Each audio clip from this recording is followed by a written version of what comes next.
Queridos, e você que vai acompanhar conosco o estudo, abre comigo sua Bíblia em Gênesis capítulo 1 para a gente continuar.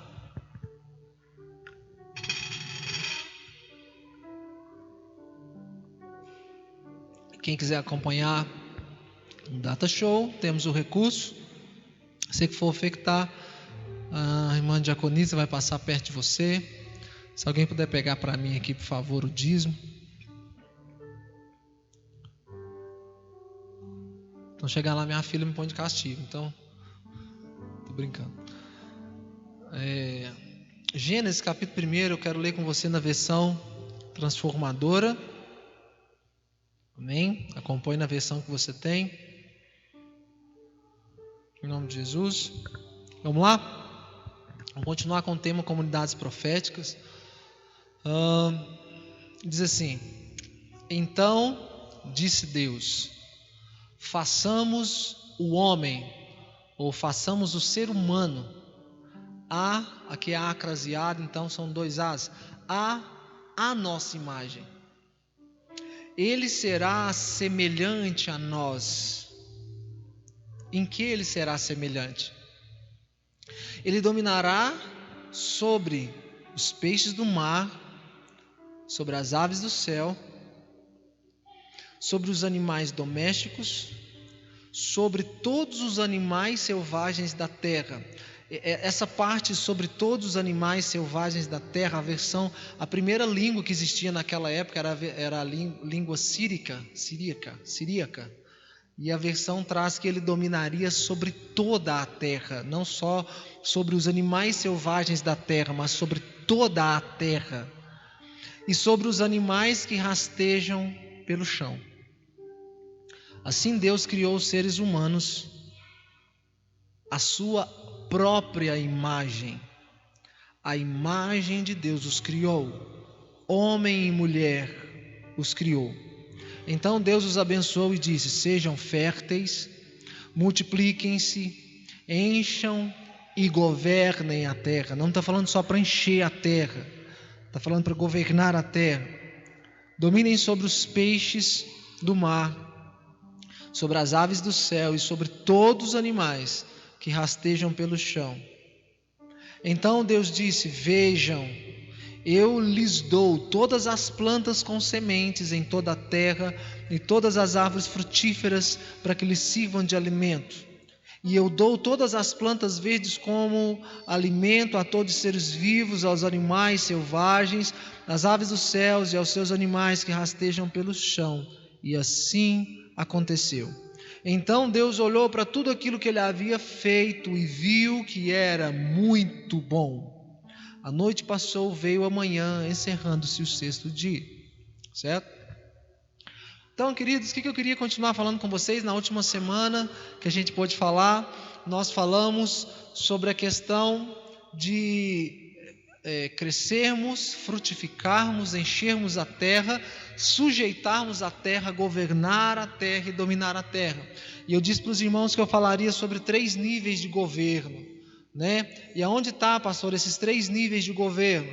Deus fala o seguinte: quais são os níveis que Deus falou assim, em que lugar você vai exercer essa sua autoridade, tá? Uma coisa é governo, outra coisa é exercer a autoridade. Nem todo governo exerce a autoridade que deveria exercer. Essa semana eu falava com uma pessoa que vai se candidatar a um cargo público, né? E eu falava com essa pessoa, falava assim: olha, não adianta você ter o cargo público se você, quando estiver lá, não exercer a autoridade para tal. Você precisa ter aquele cargo, mas você não pode governar para si, você precisa governar para o outro. Você tem que estar lá e você precisa governar em prol do povo, que a maioria de muitos candidatos, eles querem entrar, né, falando de política, a gente está vivendo um tempo de política, a pessoa quer entrar lá e a cabeça da pessoa é assim: eu vou ficar rico, vou melhorar de vida agora, porque eu vou ganhar 7, 10 mil, vou comprar um carro, vou melhorar minha casa, né? E não faz melhora nenhuma para o povo. Então, querido, não importa se ele tem um cargo governamental, não está exercendo a sua autoridade. Então, o que Deus falou para Adão é o seguinte: eu vou te dar áreas para você governar e você precisa exercer autoridade em todas essas áreas. Amém? Aleluias. E quais são essas áreas? Deus diz o seguinte: você vai dominar sobre as aves do céu, você vai dominar sobre os animais que andam pela terra, e você dominará sobre os peixes que nadam sobre a senda dos mares. O que Deus estava falando, querido? Eu queria falar com você, eu provavelmente não vou conseguir ler todos os textos, mas vou tentar explicar. O que significa? Deus estava falando em algo aqui interessante, você tem que acompanhar comigo. Quando Deus fala, você dominará sobre as aves do céu, Deus está falando, eu estou te dando domínio sobre tudo aquilo que é do alto. Deus estava dizendo, a sua palavra não terá autoridade só onde você consegue ver, onde você consegue pisar. Eu estou te dando um nível de autoridade em altura. E eu falei aqui no domingo que a palavra do Senhor diz em Efésios capítulo 1, não vou ler, mas vou citar, que o Senhor nos abençoou com todas as sortes de bênçãos nas regiões celestiais. Então Deus está falando, Adão, eu estou dando para você domínio sobre tudo aquilo que é do alto. Eu estou te dando domínio para você exercer, para fazer com que aquilo que é do alto, aquilo que existe nas regiões celestiais, se faça presente na terra, como nós cantamos aqui há pouco. Queremos que o reino de Deus venha sobre a terra, só que eu preciso fazer com que as coisas que estão no espiritual se desloquem para a terra. Existe um ditado no nosso meio que é o seguinte, a gente fala assim, filho de peixe, peixinho é, certo? Então, querido, eu quero começar a decifrar um pouquinho com você esse pedaço da criação aqui. Queridos, se a palavra humano, a palavra Adão, vem do hebraico Adam ou Ha-Adam, né? Que significa humano. Só que se você puxar a versão sírica, você vai ver que a palavra Adão e Eva, Adão fala Ishi e Eva fala Ishiá. Então os dois vêm da mesma raiz. E quando você fala Adão em hebraico, você fala com H-A tracinho Adam, né? E esse H-A é a mesma letra que existe no nome de Deus, que é Yahvé, né? Y-W-H-W, né? É o mesmo. Então, querido, o que a Bíblia está falando para nós? Que quando Deus fez o primeiro ser humano, e Ele fala assim, eu vou criar esse primeiro ser humano, a minha imagem semelhante a mim. Se filho de peixe, peixinho é filho de Deus, Deusinho é. Mas isso é bíblico? Em Salmos, a Bíblia fala, vós sois deuses, com D minúsculo, porque filho de Deus, Deus é, com D minúsculo, é o peixinho. Então, querido, quando Deus ele vai criar o ser humano, Ele está fazendo, se você conseguir entender, em outras palavras, no nosso tempo de hoje, é como se nós fôssemos semideuses. É como se fôssemos semideuses. É tão profundo entender isso, né, que parece até heresia. Fala assim, pastor, né? Pelo amor de Deus, pastor, vamos mudar de tema. Quer ver um negócio? Abre comigo sua Bíblia no livro de Salmos. Vê se a sua Bíblia tem Salmos aí.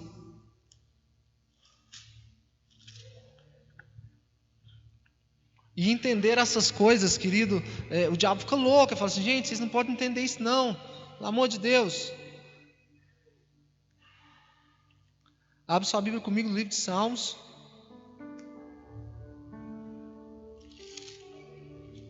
Só lembrar o versículo aqui.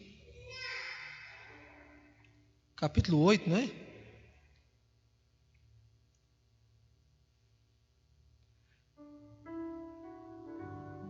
Aqui, ó. Quero ler o Salmo 8 com vocês. O Cirilo que tem uma música que fala assim, né? Como é que é a música? Criaste, tá?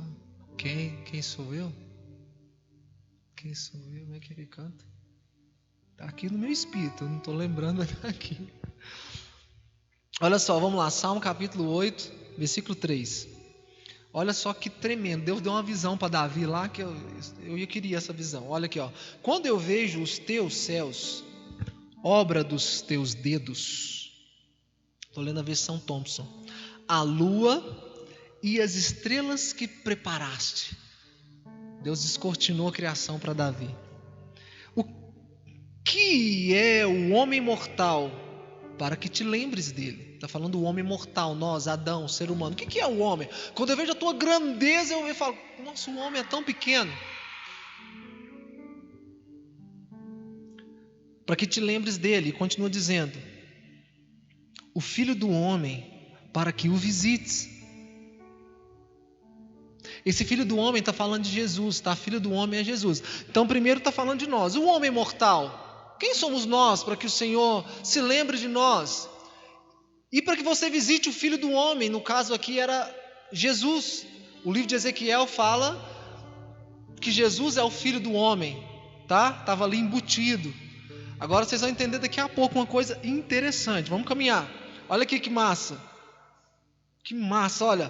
Contudo, mesmo vendo que a gente não vale uma moeda de 5 centavos, contudo, pouco menor. Na versão Thompson a palavra está assim, ó, não sei se na sua está. Contudo, pouco menor do que Deus o fizeste, e de glória e de honra o coroaste. Algumas versões vai estar escrito, contudo, pouco menor do que os anjos o fizeste. Mas a versão original em hebraico traz que Deus nos fez um pouco menor do que Deus. Um pouco menor do que Deus. É como se Deus tivesse feito toda a criação, Marte, Júpiter, Plutão, Sol, uma estrela de quinta grandeza, aquele negócio pegando fogo que nunca para de pegar fogo, nunca vi tanta gasolina, e aqui tem... E depois que ele criou tudo, as galáxias, e aí ele foi lá, querido, e criou um homem. E o interessante é que Deus, ele dá domínio e governo para o homem, até sobre lugares que ele não vê. Até é como se as galáxias estivessem debaixo do governo de Adão. Agora, querido, eu acho fenomenal. Quando Deus ele faz isso, então, qual que era o grilo do inferno? Qual que era o grilo do diabo? Deus entrega para o homem vulnerável algo que o diabo caiu do céu para ter.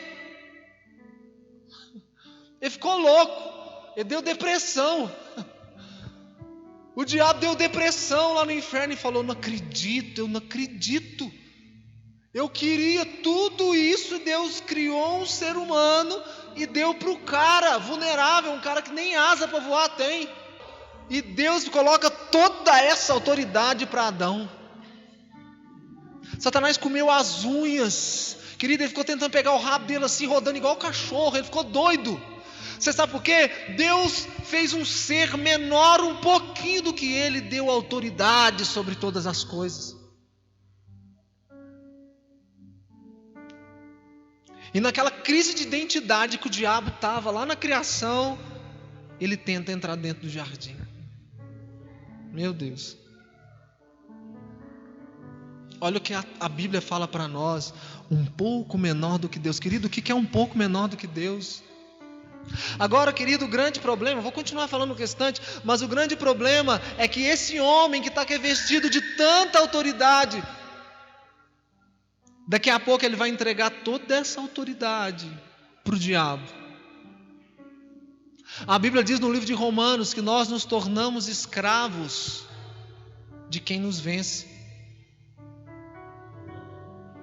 Nos tornamos escravos de quem nos vence. Chama a lei dos despojos. Antigamente, quando um exército vencia o outro, e por um acaso o cara não queria morrer, ele soltava as espadas, levantava a mão, você deve ter visto muito em filme, e pela lei dos despojos, o outro exército, se tivesse honra, não mataria o cara, ficaria eternamente escravo. Então, querido, daqui a pouco nós vamos falar sobre como que Satanás pegou isso da mão do Adão. Então, querido, olha que texto interessante. Contudo, pouco menor do que Deus o fizeste. E Deus nos coroou de quê? Glória e honra. Eu tento na minha cabeça assim, pequenininha, imaginar quanta autoridade Adão tinha. Tudo que Adão fez antes de pecar, tudo que ele nomeou, tudo que ele exerceu autoridade antes de pecar, querido, até hoje é do mesmo jeito. Você olha para um jacaré, você consegue tentar imaginar um outro nome para ele? Já não dá mais. Tipo assim, você olha aquela aranha que está andando ali, tenta imaginar você falando peixe. Parece que na mente da gente fala, cara, mas esse peixe parece aranha. Aí se lá no mar tem um negócio parecido com a aranha, você fala peixe-aranha.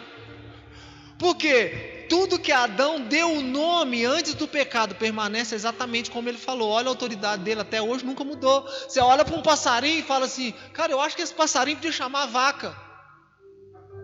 Não dá, por quê? Ele tem tanta autoridade que ele falou, pássaro, chame pássaro. Ficou pássaro. Olha só. A Bíblia fala que Deus trouxe olha que interessante, Deus trouxe cada um dos animais. Deus trouxe. Falou assim, gente, hoje vai ser nós vamos começar com a letra A, de aranha, até a letra C de cachorro, todos chegam em Adão. Na terça-feira, da letra D até a letra T, entendeu? E aquilo foi acontecendo, e todos aqueles que Adão nomeou até hoje têm os mesmos respectivos nomes. Olha só a autoridade que Deus deu para esse Adão. Agora, querido, alguns meses atrás nós demos aqui uma aula sobre redenção. Por que precisamos de redenção? Porque tudo em nós se perdeu com o pecado.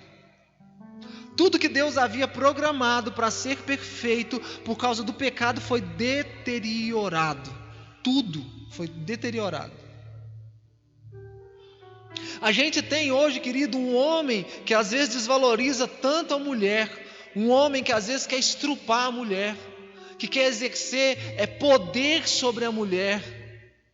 Por quê? Porque dentro de todos os homens que não passam pela redenção, existe um Adão que quer acabar com a raça da Eva. Porque essa Eva fez ele perder tudo que ele tinha, que era a comunhão com o seu Deus.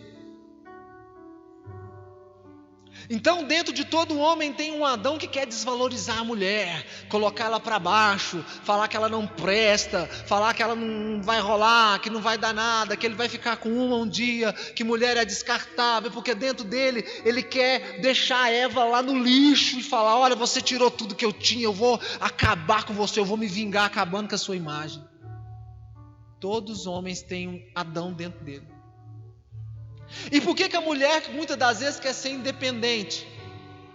Porque dentro de toda mulher tem uma Eva gritando, Adão, porque você não exerceu o seu lugar.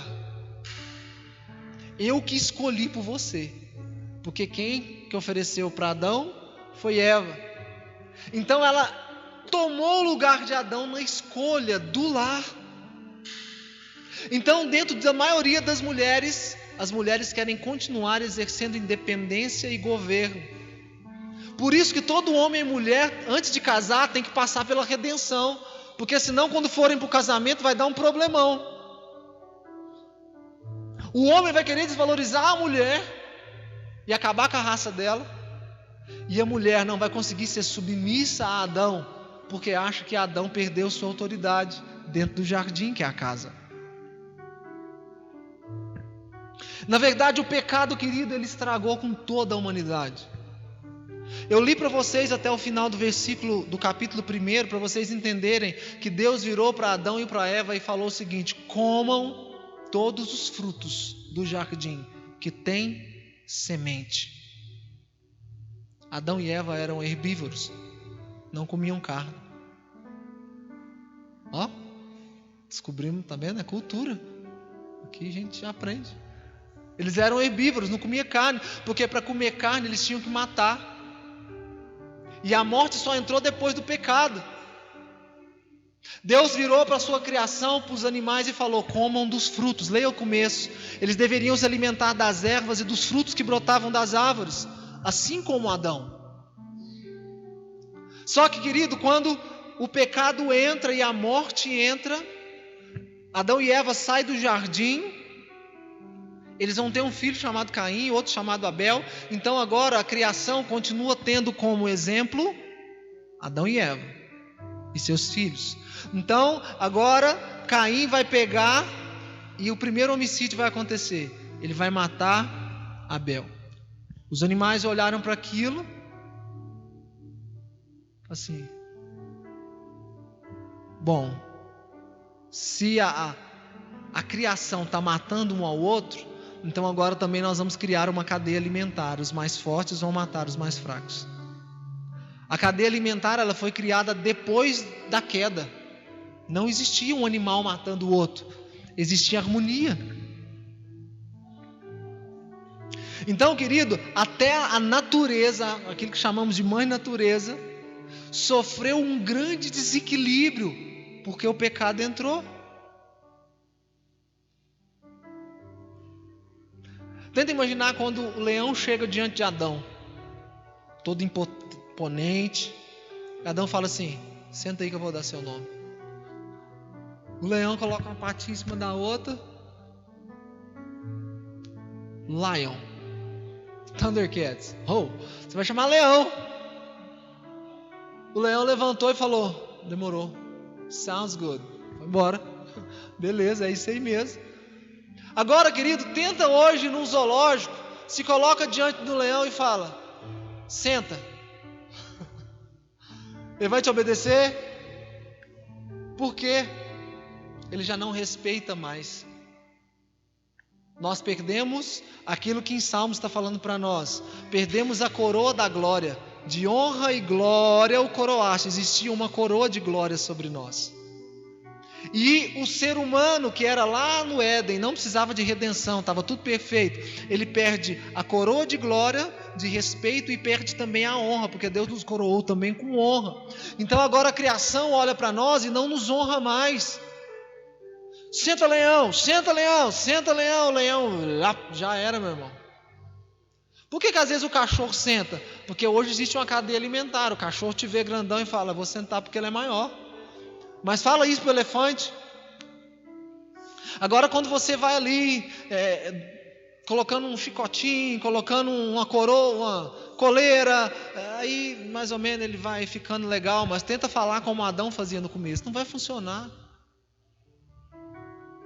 Eu vi uma vez um filme muito tempo atrás, que tinha uma águia enorme assim, e o cara dava um assovio, colocava o braço assim, e a águia descia no braço dele. Vai para o meio do mato, fica assoviando, um gavião aparecer, você vai descer. Por quê? Já não existe essa coroa de glória. A criação olha para nós e ela vê como alguém que pode matar, que pode ferir, e não alguém que vai nomear, cuidar, cultivar e guardar. Mas estamos falando desse nível de governo, né, sobre as aves do céu. Segunda coisa que eu quero falar sobre esse nível de governo, Efésios capítulo 1 fala que todas as bênçãos que Deus vai dar para nós estão nas regiões celestiais. Efésios capítulo 6, de 10 a 14, fala que nossa luta não é contra carne e sangue, mas contra principados, príncipes, né? Príncipes e potestades. A palavra potestade significa poder. Então nossa luta é contra príncipes que detêm o poder e que estão nas regiões celestiais. Então, querido, é tipo assim, ó, pra vocês entenderem, aqui em Araguari existe, a gente tem que quebrar o poder e o domínio da potestade do ar que aqui opera. O nome dela é Neusferatus. Se você for olhar na mitologia grega, é como se ele fosse um morcego, um deus morcego, para a mitologia grega. Então ele domina no ar. Eu lembro quando a gente foi gravar o primeiro CD nosso, há muitos anos atrás, e foi para o Berlândia gravar. Então Berlândia é tudo muito agitado, tudo é muito agitado, e a gente vinha agitado. A hora que a gente descia o Jordão, passava a ponte e começava a subir, dava sono em todo mundo, aquele peso. Aí as conversas ficavam sem graça, a gente ia ficando assim. Aí um dia a gente estava conversando na volta, eu falei, gente, vocês perceberam que a hora que a gente está entrando na região de Araguari, que na placa fala, você está em terra de Araguari, sei lá na placa, você percebeu que é um peso? Porque a potestade, querido, que opera em Araguari, Neosferatos, ela é como um morcego. E como o morcego faz, né? Ele vem com suas garras, sobe aqui no ombro do camarada e suga a força dele. Você pode ver que a coisa mais difícil em Araguari, querido, é você ser animado para fazer uma coisa dentro da igreja. É ou não é?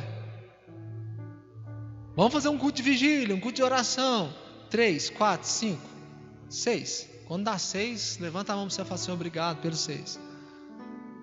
Por quê? Você chega em casa cansado, o diabo, ele sugou tanta sua energia durante o dia, ele sugou, porque o trabalho, querido, o trabalho é normal, a gente tem que trabalhar, mas já percebeu que às vezes no final do dia você está quebrado?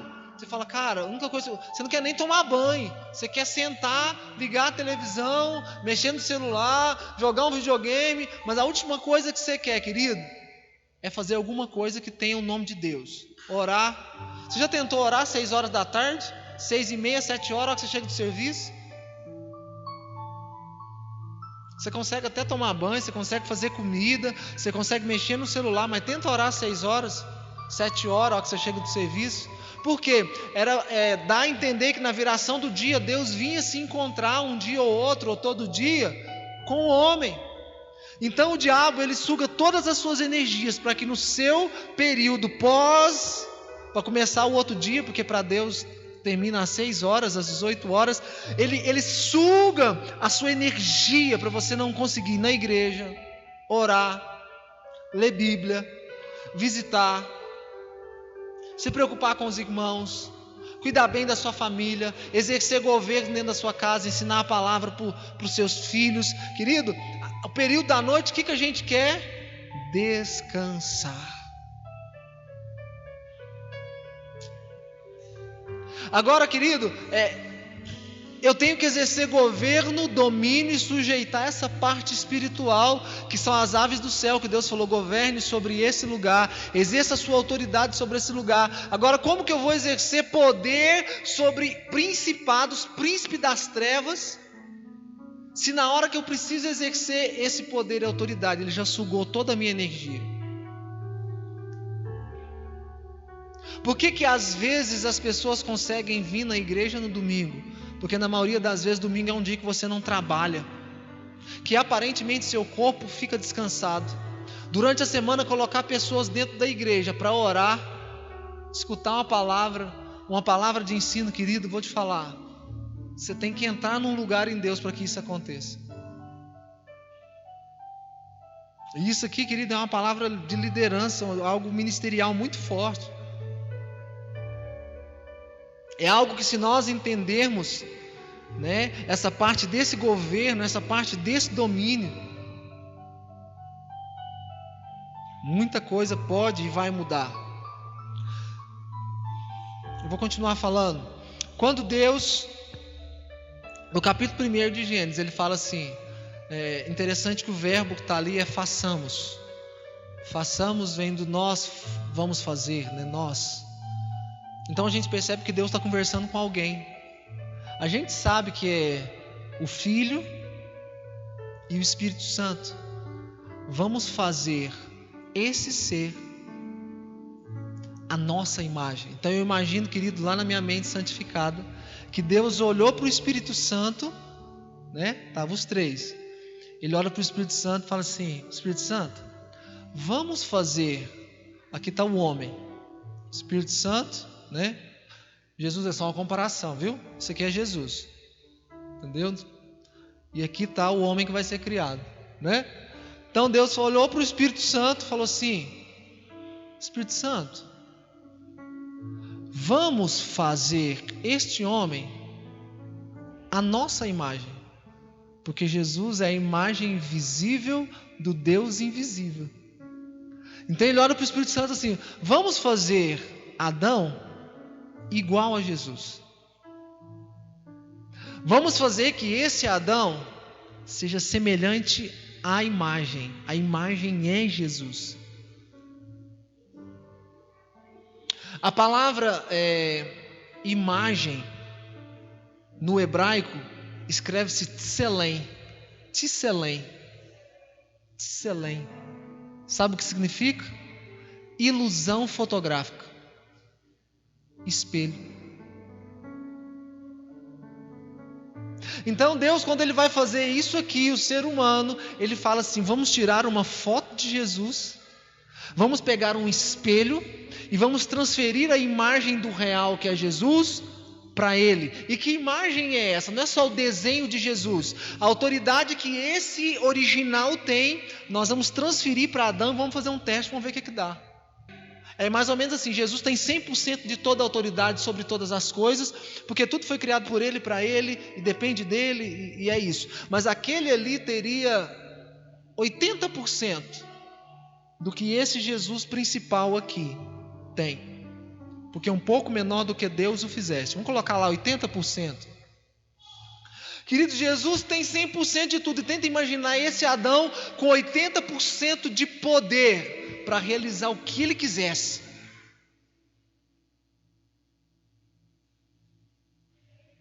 Não tinha comido da árvore da vida. A única coisa que ele não tinha, como Daniel falou, ele não tinha a vida eterna que Jesus tinha. E lá no jardim Deus plantou a árvore da vida eterna, que na verdade a gente sabe que era Jesus, né? Agora sim, na nossa mente, show, né? Se Adão vai lá e come da árvore da vida, ele se tornaria eterno. E eu comentei isso aqui há uns dias atrás no culto de domingo.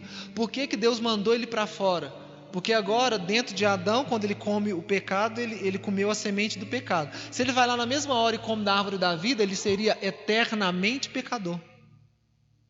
Deus falou: não, eu não consigo ficar longe para sempre, então vamos resolver esse problema. Tira ele do jardim, eu vou criar o plano da redenção, vou redimir, e depois, como dizem em Apocalipse, que lá tem uma árvore com 12 frutos, que dá fruto durante os 12 meses do ano, e eu vou dar para que seja para a cura das nações. Então quando chegar lá, nós vamos comer desse fruto que é Jesus, seremos eternos, mas já redimidos do pecado, porque senão Adão nunca mais poderia ser redimido. Nunca mais. Você entendeu? É isso. Nunca mais. Então, eu acredito que Deus, Ele não ficou lá assim: Adão, vou te dar um roiug, um adug. Não, por amar Adão, Ele falou: saia do jardim. Saia do jardim. Ele amou tanto Adão que falou: Adão, sai do jardim. E já fez uma promessa. E aqui eu vou começar a caminhar para a gente fazer um negócio aqui. Aí ele fala assim: Adão, eu vou fazer uma promessa. Vai nascer da barriga da sua esposa, da mulher, alguém que vai pisar a cabeça da serpente. Quem que era a serpente? Tinha acabado de fazer Eva pecar, né? Eu ia trazer uma aula daqui uns dias, eu vou só comentar, mas o Satanás, ele trabalha, ele é sempre sugestivo, tá? Ele nunca te força a fazer nada, ele só te dá uma sugestão. Ele te dá uma opção. Você está ali andando na rua, de repente ele fala: vire à esquerda, igual o GPS, né? Aí você pode falar não e continuar, mas aquela opção vira à esquerda te faz fazer assim, Uai, a esquerda pode ser legal. Aí você para de andar no reto e dá uma olhada para a esquerda, mas é uma sugestão. Ele não te faz pecar, certo? Mas depois nós vamos falar disso. Então, olha aqui, Deus faz uma promessa para Adão e fala: aquele que vai nascer da barriga da mulher vai pisar a cabeça da serpente. Aleluia. Que é massa. E a serpente lhe ferirá o calcanhar. Cara, eu demorei para entender isso. Eu demorei 20 anos para entender isso. 20 e tantos anos. Aí a gente caminha lá para Moisés. Você que está em casa aí, vai acompanhando. Querido, aconteceu uma praga no meio do povo. O que era a praga? um monte de serpente começou a entrar dentro do acampamento e começou a picar todo mundo. Gente, surgia serpente do meio da areia, assim, ó. O povo foi lá em Moisés. Moisés, está brotando semente do nariz, serpente de tudo quanto é lugar, Moisés. O que a gente faz? Deus, o que a gente faz? O que Deus mandou fazer? Faça uma serpente de bronze. Vá lá no deserto e levante uma cruz. Você consegue pôr uma cruz aí para nós, Diogo? Vê se não tem jeito. Aí vai lá e fala assim, ó: coloque uma cruz lá, levante a serpente e coloca ela naquela cruz. Aí você fala, mas a cruz não era uma condenação romana? O exército de Roma que nem existia ainda. Depois eles foram lá e copiou. Aí vai lá e coloca a serpente na cruz. E Moisés fala assim, ó: todo mundo que receber a picada, corra no deserto, olhe para a serpente, e o veneno da serpente não fará nenhum dano. Acompanhe o raciocínio. Uma serpente de bronze. A Bíblia fala que o bronze representa sofrimento. Certo? Naquela cruz, então, todo mundo tinha que olhar para a serpente. E o que Satanás fez lá no Éden, lá no jardim? Ele injetou, ele foi lá assim na Eva, no Adão, e colocou o veneninho do pecado em Adão e Eva. Então todo o corpo humano, como se ela andasse aquela serpente espendurada assim, aquela serpente espendurada no ser humano, exatamente como uma tipologia daquilo. Elas começaram a andar no acampamento. Agora eu quero ser curado da picada da serpente. Vocês terão que olhar para a cruz. Ah, mas eu estou olhando para a cruz, mas lá na cruz tem uma serpente.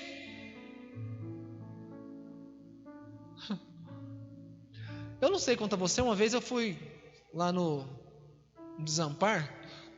Quem conhece Desampar aqui, em Araguari tem um lugar que chama Desampar.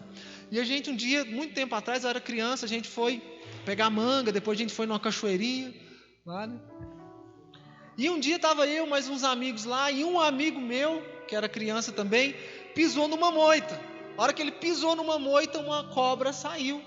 E a primeira coisa que a cobra fez, eu não sei em que lugar que ele pisou, mas ela enrolou e tentou alcançar o calcanhar dele. Na hora a mãe dele pegou e levantou esse menino e jogou ele lá no meio do mato. E todo mundo começou a sair correndo, e a cobra, a cobra, a cobra. Aí, querido, eu comecei a ligar uma coisa com a outra. Eu falei assim: a serpente no deserto, ela precisou ser levantada em bronze, representando sofrimento. Aquela serpente de bronze representou que toda a criação estava sofrendo por causa da picada do veneno do pecado. Olha lá que massa. Aí, ficou legal. Aí, está lá na cruz. A serpente está lá, doidinha para Jesus chegar na cruz, porque o diabo na cabeça dele estava assim: olha, Jesus vai ser pregado aqui na cruz, e eu vou vencê-lo. Eu vou vencer porque Jesus está lá na cruz. E qual que Deus falou? Ele vai pisar a cabeça da serpente, e a serpente vai ferir o calcanhar. Tipologicamente, querido, naquela cruz, todo mundo começou a olhar para a cruz, e aquela serpente estava lá. Naquele alto da criação, quando Jesus está aqui na terra já e vai morrer, querido, toda a criação já estava contaminada com o pecado. Só que para eles serem livres do pecado, eles precisavam olhar para a cruz, mas eles estão olhando para a cruz, e lá tem uma serpente, que é o diabo. Só que agora em cima daquela cruz, agora haverá quem? Jesus. Aleluia.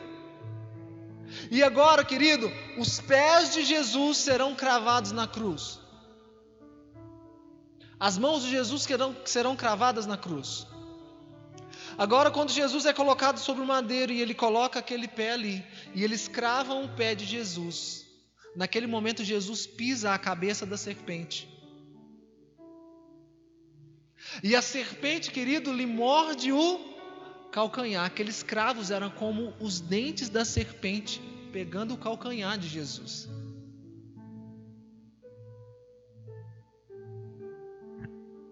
Acompanhe aí, por favor, querido. Jesus pisou na cabeça da serpente, porque a serpente estava representada naquela cruz.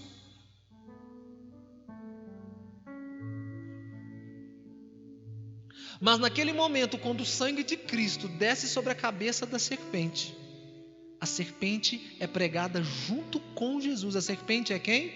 É o diabo. Mas naquele momento, quando ele pisa a cabeça da serpente, ela morre. Ela morre em que sentido? Morre o poder dela de domínio sobre os homens. Ela já não tem mais poder para exercer sobre a humanidade, porque agora o sangue de Jesus está sobre a cruz. Já não é mais o bronze da serpente, agora é o sangue de Jesus que verte na cruz. Por isso que todo aquele que olha para a cruz de Jesus tem seus pecados redimidos. Nós cantávamos há muito tempo atrás, antes do worship chegar. Eu olho para a cruz eu vou, teu sofrer participar. Eu olho para a cruz, pela cruz sou transformado, encontrei vida, graça, redenção. Está vendo? É profético. Na cruz eu encontrei redenção, porque Jesus pisou a cabeça da serpente, ela mordeu o calcanhar, mas ele ficou com o pé lá na cabeça da serpente até ela morrer. Aleluia. Por isso que todo mundo que olhava na serpente que Moisés levantou, recebia a cura da picada da serpente. E a picada da serpente era o pecado. Eu vou ter que caminhar para o final, não vai dar para falar dos outros níveis de governo aqui. Mas agora, querido, Deus começa o plano da redenção. Ele precisa redimir esse homem, para que esse homem tenha poder de novo nas regiões celestiais.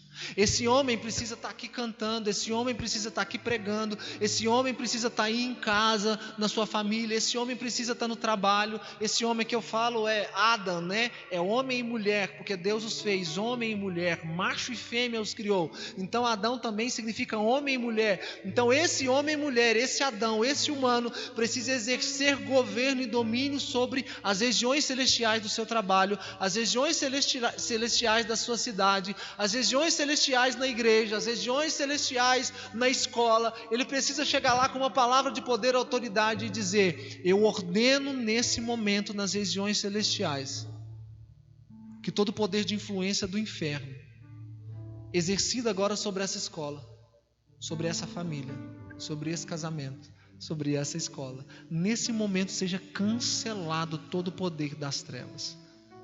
Esse homem redimido pelo sangue de Jesus volta a ter esse poder de autoridade de dar palavras na terra e essas palavras funcionarem nas regiões celestiais, ainda que ele não veja. E foi o que Jesus falou para Pedro: dar-te-ei as chaves do reino dos céus. O reino dos céus é lá.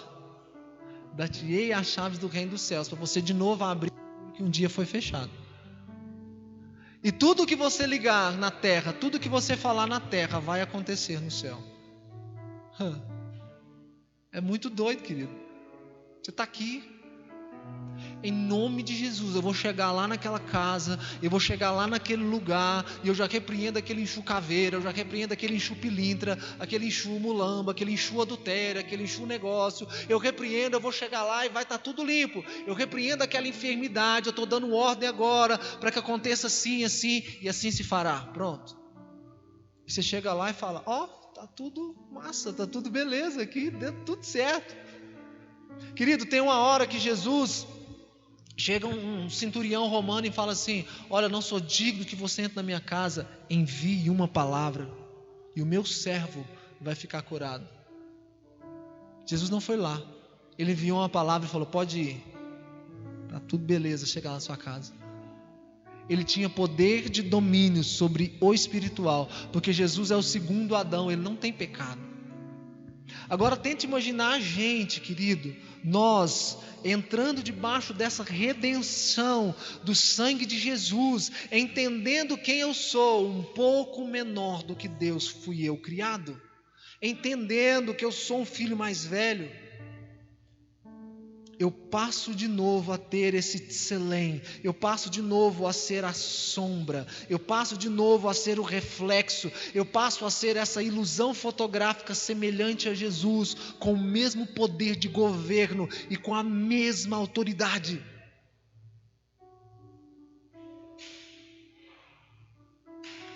Para ligar e desligar qualquer coisa. Aí eu chego lá em Uberlândia, estou aqui em Araguari, eu sei que é Nosferatu, não sei o que, então aqui beleza, eu chego lá em Uberlândia, qual que é a outra potestade que tem lá?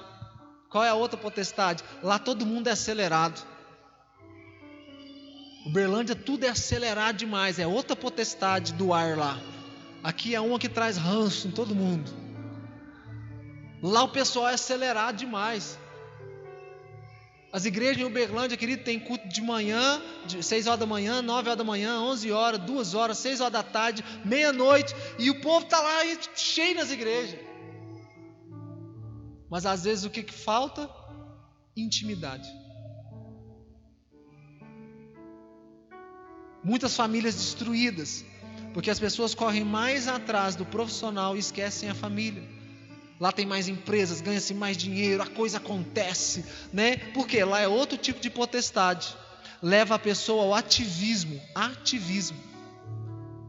E aqui leva as pessoas a alcançar. Assim lá em São Paulo é outra, em Miami é outra, em Paris é outra. Então a gente precisa entender quem eu sou, saber o lugar que eu estou, para eu entrar de novo nesses lugares e manifestar o poder do Espírito Santo. Por isso uma igreja, querido, pessoas que não conseguem perder um tempo para aprenderem a palavra do Senhor, nunca vão entrar nesses lugares. Nunca. Nem vão saber que existe. O crente coaching, que está acostumado com as palavras de autoajuda, que você não pode falar de pecado, que você não pode disciplinar, que você não pode repreender, querido, esse talvez nunca vai conseguir entrar nesses lugares. É sempre aquele crente medroso. Pastor, para longe de mim. Pastor, bate na madeira. Por quê? Ao invés de eu governar o reino espiritual, eu tenho medo do reino espiritual. Nossa, se eu ver um demônio, se eu ver um anjo, nossa, né? E o primeiro Adão, querido, Deus falou para ele: você tem que exercer o governo sobre essa área que é as aves dos céus, e você precisa usar a sua autoridade. Aleluias. Que a cada dia, querido, a gente possa começar a entender isso. Tem tanto segredo guardado no capítulo 1 de Gênesis, tanto segredo. Tem tanta coisa. Fala, pastor, mas está escrito ali, aves do céu, de onde você tirou isso? Já viu que esse filme do Indiana Jones, né? Que eles olham o mapa lá assim, do Rin Tin Tin também tem, né? Aí você olha o mapa e fala assim: então aqui, essa letra aqui quer dizer que a gente tem que olhar para o alto e ver a lua e a estrela verde. Aí você olha para o lado, tem um desenho lá de uma estrela, é aqui, e a gente entra. Então a Bíblia é assim, querido, não vai estar escrito lá assim, tudo que você quer. Você precisa entrar num lugar, entrar no outro, é um mapa. E cada dia ele te leva mais para fundo de Atlanta, entendeu? Você vai descobrir tudo que está ali em Atlanta. A Bíblia é assim. A gente precisa estudar, gastar tempo com ela, se interessar por ela, para que ela se apresente para você. De novo, eu sempre ouvi, né? A gente sempre ouviu, a Bíblia é um manual de vida, né? E eu já aprendi com muita gente, querido. Quem é que gosta de manual? Você compra um celular, quem lê o manual? Deixa eu ver como é que aperta a tecla iniciar. Você comprou uma máquina de lavar, querido, você soca ela na tomada assim, aperta, liga e põe sabão. Ou você lê o manual que está lá falando, nível tal, água até não sei onde. Ninguém lê o manual. Então, se eu ficar nessa concepção de que a Bíblia é um manual, querido, eu vou achar que ela tem muitas regrinhas. Eu não quero regra. A Bíblia não é um manual somente, serve sim como um manual, mas ela é um livro de relacionamento, onde ela fala com o cara que está lendo. O autor senta do seu lado e fala: quer que eu te explique o que eu escrevi? Então nós precisamos entrar em outros lugares. Se você quiser conquistar seu marido para Jesus, seus filhos para Jesus, sua escola para Jesus, sua cidade para Jesus, não vai dar para você fazer sem manifestar o poder do Espírito Santo nas regiões celestiais, sem entrar em jejum, sem entrar em oração, sem conquistar. O Ellison, vocês querem conquistar jovens para Jesus, vocês vão ter que gerar esses jovens, jejuar por eles sem ver eles. Senhor, eu quero orar por cada jovem que já vai entrar ali. Senhor, eu chamo os jovens que vão entrar às vezes com depressão, vão entrar. Senhor, eu estou chamando eles, chamando a existência das coisas que não são como elas já fossem. E quando eles entrarem, eles serão tocados pelo Espírito Santo. Senhor, eu gero que quando eles sentarem aqui, eles serão quebrantados. Pai, eu gero em nome do Senhor Jesus, que pessoas que estão lá na internet, pessoal da comunicação, pessoas que vão ouvir, elas vão ouvir a palavra, elas serão tocadas pelos louvores, elas receberão algo tão perfeito, de tanta excelência que nós vamos manifestar, que elas serão convertidas a Jesus olhando pela internet. Elas virão, e a gente vai gerando isso, e de repente frutos vão aparecendo. Mas se não entrarmos lá, não gerarmos isso, nós vamos ficar na força do braço. E na força do braço, querido, não rola. Não rola. A gente precisa, querido, gerar no espírito aquilo que queremos que aconteça no físico. Por isso que esse ano Deus chamou a gente: orem. Por isso que Deus falou para as mulheres: orem, vem orar, vem gerar mulheres dos seus maridos, vem gerar os seus maridos na presença de Deus, vem gerar seus filhos na presença de Deus. Mulheres, venham gerar a futura geração, gerem ela primeiro no espírito. Paulo fala algo interessante, ele fala assim: até hoje eu sofro por vocês as dores de parto. Nós, antes de gerarmos filhos físicos, nós geramos primeiro filhos espirituais. Primeiro a gente gera no espírito, a gente fala: Senhor, em nome de Jesus, eu gero, e isso. Eu lembro que antes da minha filha primeira nascer, eu e minha esposa sentamos e fizemos uma canção para ela, sem ela existir. A gente sentou, pegou o violão, né? Fiz um Mi maior lá. E na canção a gente falava assim que queria ver as mãozinhas da nossa filha segurando bem forte as nossas mãos, e que ela seria moreninha, e na canção falava um monte de coisa. Aí quando ela nasceu, nós pegamos o violão e tocamos para ela, falamos assim: essa música aqui está pronta muito antes de você nascer. É assim que Deus faz. Antes da gente nascer, Ele já preparou tudo. E minha esposa preparou o quartinho, desenhou não sei o que. Ela nem tinha nascido, mas já está tudo pronto. A gente gerou no espírito. Esses dias minha filha do meio perguntou assim: pai, minha mãe estava falando que a igreja começou aqui em casa. E eu falei: tá vendo esse quarto que você está deitada? Aqui foi a primeira reunião. Seu pai estava sentado ali, sua mãe ali, aqui estava o Daniel, aqui estava a Lana, ali estava o Carlão, eu me lembro exatamente. E aqui nós oramos para que Deus desse para nós uma igreja onde pudéssemos pregar a palavra dele. Aqui, pai, onde eu estou? Falei: sim, filha, aí onde você está. Querido, tudo aquilo que nós queremos que Deus faça, a gente tem que gerar. Se a gente quer ver um Araguari convertido e aqui entupido de gente, a gente tem que gerar, a gente tem que orar, a gente tem que chamar. Enquanto a gente estiver cantando, ministrando, a gente precisa falar: Senhor, traz Araguari. Senhor, nós geramos que o reino desça aqui, nós geramos que os drogados aqui se converterão, que as mulheres serão abençoadas. A gente tem que gerar, e a gente vai gerando e Deus vai enviando. A gente precisa sair do natural, pelo amor de Deus, igreja, eu estou chamando vocês: saia do natural. Vamos entrar em outros lugares, porque Deus, Ele já redimiu a gente no sangue de Jesus. A gente volta a ter poder e autoridade. Aleluia. Meu Deus, levante um pouco suas mãos aí e adore o Senhor.